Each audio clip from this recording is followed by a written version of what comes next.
Previous video में हमने ये टेस्टिस की स्ट्रक्चर और ये कर ली थी, ठीक है। अब हमने कहा था कि जो टेस्टिस के अंदर ये जो लोब्यूल्स हैं ना, तो लोब्यूल्स के अंदर 1 to 4 सेमिनिफेरस ट्यूब्यूल्स लाई करती हैं, ठीक है। सेमिनिफेरस ट्यूब्यूल सपोज इस तरह की हमारे पास एक अगर ट्यूब्यूल है, तो इसका अगर हम ये कट सेक्शन लें तो ये हमारे सामने इस तरह हमने यानी सेमिनिफेरस ट्यूब्यूल का कट सेक्शन लिया, ठीक है। पहले एक चीज़ देख लेते हैं कि जब हमारे पास ये 1 to 4 सेमिनिफेरस ट्यूब्यूल है लोब्यूल के अंदर, ठीक है, तो सेमिनिफेरस ट्यूब्यूल के अंदर जो कनेक्टिव टिश्यू है ना, तो उस कनेक्टिव टिश्यू में हमारे पास सेल्स लाई करते हैं एक खास किस्म के, जिन्हें हम लाइडिंग सेल कहते हैं, ठीक है।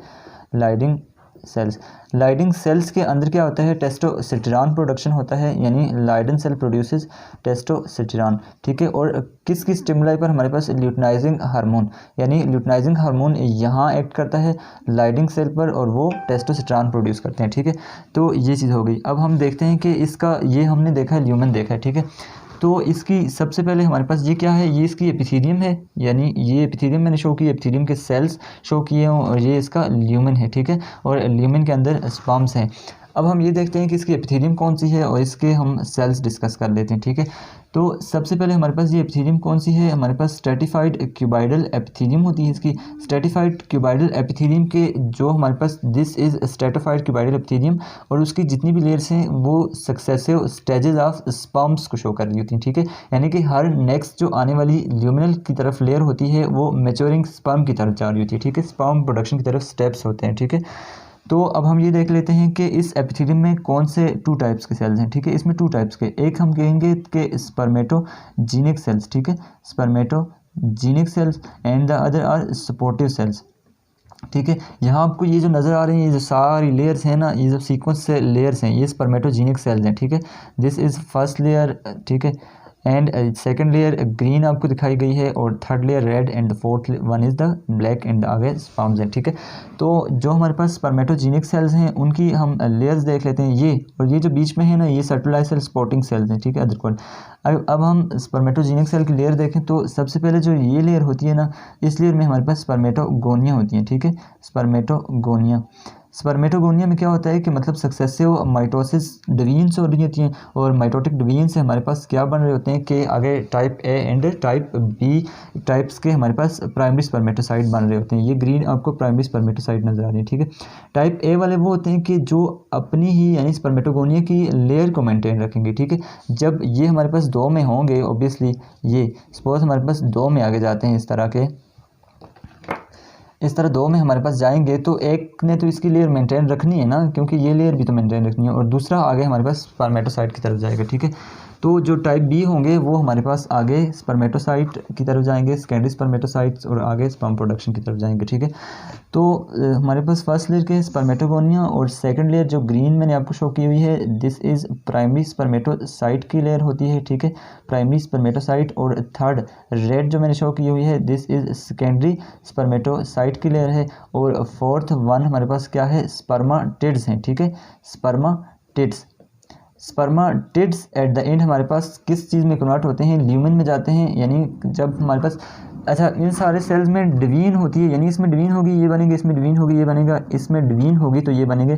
लेकिन इस स्पर्माटिड्स में ये याद रखना है कि डिवीजन नहीं होती, जस्ट मॉडिफिकेशन होती है, जस्ट मैचुरेशन होती है, और उससे हमारे पास क्या बन जाते हैं, ल्यूमेन में स्पर्म बन जाते हैं, ठीक है। और इस प्रोसेस को हम क्या कहते हैं, ये भी हम याद रख लेते हैं कि the process in which spermatids are converted into the sperms, this process is called spermiogenesis, ठीक है। क्या है, स्पर्मियोजेनेसिस। अगर इस होल प्रोसेस को हम देखें तो यानी कि स्पर्म प्रोडक्शन का होल प्रोसेस, तो इस होल प्रोसेस को हम स्पर्मेटोजेनेसिस कहेंगे, ठीक है। लेकिन जो बीच में लास्ट स्टेप है उसको हम स्पर्मियोजेनेसिस कहते हैं, जो ल्यूमेन में स्पर्म प्रोडक्शन करवाता है, ठीक है। तो इसके बाद अगर हम आए कि प्राइमरी स्पर्मेटोसाइट, सेकेंडरी स्पर्मेटोसाइट, ये हमारे पास हो गए, ठीक है, ये न्यूक्लियस बना लेते हैं, ठीक है। तो स्पर्मेटिड्स एंड स्पर्म प्रोडक्शन हमारे पास हो गई है। तो इस तरह हम ये देखते हैं कि हमारे पास क्या है कि सेमिनिफेरस ट्यूब्यूल का जो ल्यूमेन है, यहाँ स्पर्म प्रोडक्शन होती है, और स्पर्म आके ट्यूबुलायर रेक्टी में जाता है, और रेटा रेक्टी आता है, और इफरेंट, और इस तरह डक्ट्स आ जाती हैं, ठीक है। अब हम दूसरी टाइप्स के अगर सेल्स करें तो स्पोर्टिंग सेल्स यहाँ सर्टुलाइज सेल्स हैं, दीज आर मोस्ट इंपॉर्टेंट, ठीक है। यानी ब्लड टेस्टिस बैरियर को समझने के लिए ज़रूरी है, ठीक है।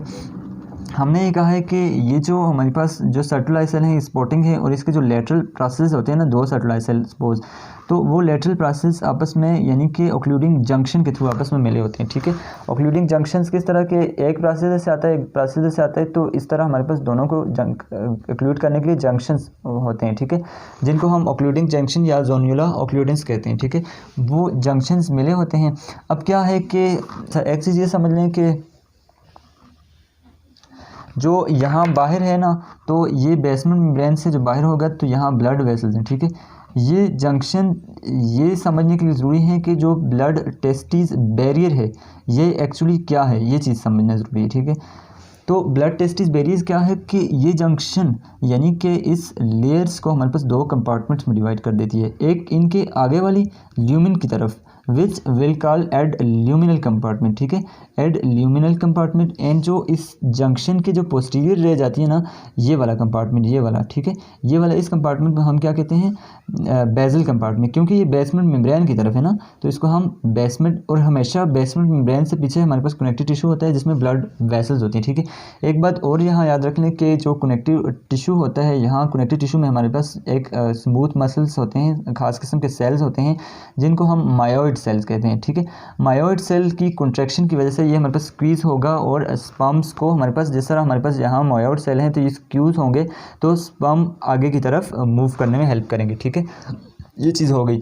अब हमने दो कंपार्टमेंट कर लिए, जो एक बेसमेंट यानी एक बेसल कंपार्टमेंट है और एक एडल्यूमिनल कंपार्टमेंट। ठीक है, तो यहाँ ये जो सेल्स हैं, अच्छा बेसमेंट मेम्ब्रेन में बेसल कंपार्टमेंट में कौन कौन से सेल्स होंगे, अगर हम इसको रब कर दें क्योंकि जगह बहुत कम हो रही है। ठीक है, अब हमारे पास एक है बेसल कंपार्टमेंट। ठीक है, बेसल कंपार्टमेंट में कौन कौन से सेल्स हैं, प्री मियोटिक सेल्स हम कहेंगे। ठीक है, प्री मियोटिक का मतलब है जो हमारे पास स्पर्मेटोगोनिया है, जिनमें हमारे पास माइटोसिस अकर हो रही होती है, स्पर्मेटोगोनिया। और दूसरे नंबर पर कौन से सेल्स हैं हमारे पास, primary spermatocyte. Primary spermatocyte, primary spermatocyte भी हमारे पास माइटोटिक डिवीजन से बनते हैं। ठीक है, अभी तक इसमें मियोसिस नहीं हुई। ठीक है, इस वजह से हमारे पास बेसल कंपार्टमेंट के जो सेल्स होते हैं उनको हम क्या कहते हैं, यानी प्रीमियोटिक। उसके बाद जो एड ल्यूमिनल कंपार्टमेंट होता है ना, तो एड ल्यूमिनल कंपार्टमेंट में हमारे पास मैच्योर, यानी जो हमारे पास जो प्राइमरी स्पर्मेटोसाइट, अच्छा जो हमारे पास यहाँ प्राइमरी स्पर्मेटोसाइट बने हैं ना, तो ये जब हमारे पास इस कंपार्टमेंट में जाने लगते हैं तो तब ये जंक्शंस खुल जाते हैं। ठीक है, और इनको पास कर देता है, यानी जो प्राइमरी स्पर्मेटोसाइट इमेच्योर होंगे वो यहाँ होंगे, जब मैच्योरिंग की तरफ जाएंगे तो यहाँ होंगे। तो यहाँ जो ग्रीन आपको नज़र आ रही हैं दोनों कंपार्टमेंट्स में प्राइमरी स्पर्मेटोसाइट्स दोनों कंपार्टमेंट में नज़र आ सकते हैं। ठीक है, दोनों में। तो अब एडल्यूमिनल कंपार्टमेंट में हमारे पास कौन कौन सी चीज़ें हो सकती हैं, एक तो हमारे पास प्राइमरी स्पर्मेटोसाइट जो बने तो दूसरे कंपार्टमेंट में हैं लेकिन वहाँ से ट्रांसफ़र हुए हैं। ठीक है, नंबर 1। दूसरे पे हमारे पास क्या हो सकते हैं, सेकेंडरी स्पर्मेटोसाइट। सेकेंडरी स्पर्मेटोसाइट, एक चीज़ याद रख लें कि जो प्राइमरी स्पर्मेटोसाइट होता है उसमें क्या अकर होता है, मियोसिस 1, और इस मियोसिस 1 का रिजल्ट क्या होता है, सेकेंडरी स्पर्मेटोसाइट। ठीक है, सेकेंडरी स्पर्मेटोसाइट। और थर्ड नंबर पे स्पर्माटिड्स हैं। ठीक है, स्पर्माटिड्स। अब हमारे पास क्या है कि ये बेसल और एडल्यूमिनल कंपार्टमेंट के दरमियान में एक बैरियर है। ठीक है, दिस इज़ द बैरियर। इस बैरियर से ब्लड यहाँ, ये वाला ब्लड यहाँ तो आ सकता है लेकिन ये वाला ब्लड यहाँ कंपार्टमेंट में नहीं पास हो सकता। ठीक है, इस बैरियर को हम क्या कहते हैं, ब्लड टेस्टिस बैरियर। ठीक है, ब्लड टेस्टिस बैरियर, ये हो गया। ठीक है, इन दो कंपार्टमेंट। अब ये क्वेश्चन राइज होता है कि इनको फिर न्यूट्रिशंस कैसे प्रोवाइड होती है, तो इनको न्यूट्रिशंस हमारे पास सर्टोलाइसेल्स खुद प्रोवाइड करते हैं। ठीक है, सर्टोलाइसेल्स के फंक्शंस में अगर हम देखें तो सर्टोलाइसेल के फंक्शंस क्या क्या हैं कि ये एक तो इनका सपोर्टिव रोल तो है ही है। ठीक है, सपोर्टिव रोल के बाद इनका हमारे पास क्या है कि सिक्रीटरी रोल है, यानी सिक्रीशन भी करते हैं। जिस तरह हमारे पास एंड्रोजन एक पेप्टाइड होता है, androgen binding protein, androgen binding protein भी ये प्रोड्यूस करती है। एंड्रोजन बाइंडिंग प्रोटीन क्या करती है कि जो बाहर हमारे पास जो टेस्टोस्टेरोन प्रोड्यूस करता है उसको एडल्यूमिनल कंपार्टमेंट में कंसंट्रेट करती है। ठीक है, कंसंट्रेट करती है, सो दैट टेस्टोस्टेरोन क्या करते हैं, आगे स्पर्म की जो मैच्योरेशन है उसकी तरफ उसमें हेल्प करते हैं। ठीक है, सिक्रेटरी फंक्शन आ गया। ठीक है, और थर्ड नंबर पे हमारे पास क्या आता है कि यस प्रोटेक्टिव फंक्शन आता है, यानी कि ये प्रोटेक्शन भी प्रोवाइड करते हैं। और द फोर्थ नंबर पे हमारे पास आता है फेगोसाइटिक फंक्शन। ठीक है, अब प्रोटेक्टिव और फेगोसाइटिक कैसे फंक्शन आता है, यहाँ हम जानते हैं कि यहाँ मियोसिस अकर हो रही होती है और मियोसिस म्यूटेशन के नतीजे में हमारे पास ऐसी एंटीजेंस आ सकती हैं जो हमारी बॉडी के तौर पर, यानी हमारी बॉडी उन पर ऑटो इम्यून डिजीज़ एक्ट कर, ऑटो इम्यूनिटी एक्ट कर सकती है। ठीक है, तो वो एंटीजन यहाँ से यहाँ ब्लड में ना आए, तो ये बैरियर ये चीज़ प्रोवाइड करता है ताकि वो ब्लड में ना आए, ठीक है, एंटीजन। क्योंकि ये अगर ब्लड में आएंगे तो उनके अगेंस्ट क्या होगा कि इम्यूनिटी डेवलप होगी, ठीक है, इनके अगेंस्ट। और अगर यहाँ पर सपोज हमारे पास ब्लड में टॉक्सिन्स हैं तो ये टॉक्सिन्स यहाँ ना जाएं, so that they can be protected. So यानी जो हमारे पास सर्टुलाई सेल हैं उनके बहुत ही इंपॉर्टेंट फंक्शन है, ठीक है। तो ये हमारे पास वाइवा के क्वेश्चन में आ सकता है, यानी सर्टुलाई सेल के फंक्शन या ब्लड जो टेस्टिस बैरियर है, this is most important thing कि ये बैरियर के फ़ायदे क्या हैं, ठीक है। तो यही इस बैरियर के फ़ायदे भी हैं, ठीक है। तो ये हमारे पास था, हमने सेमिनिफेरस ट्यूब्यूल्स के बारे में कर लिया। इसके बाद हम डक्ट्स पे आएंगे और सेक्रेटरी ग्लैंड्स पे आएंगे, ठीक है। Thank you so much for watching this video.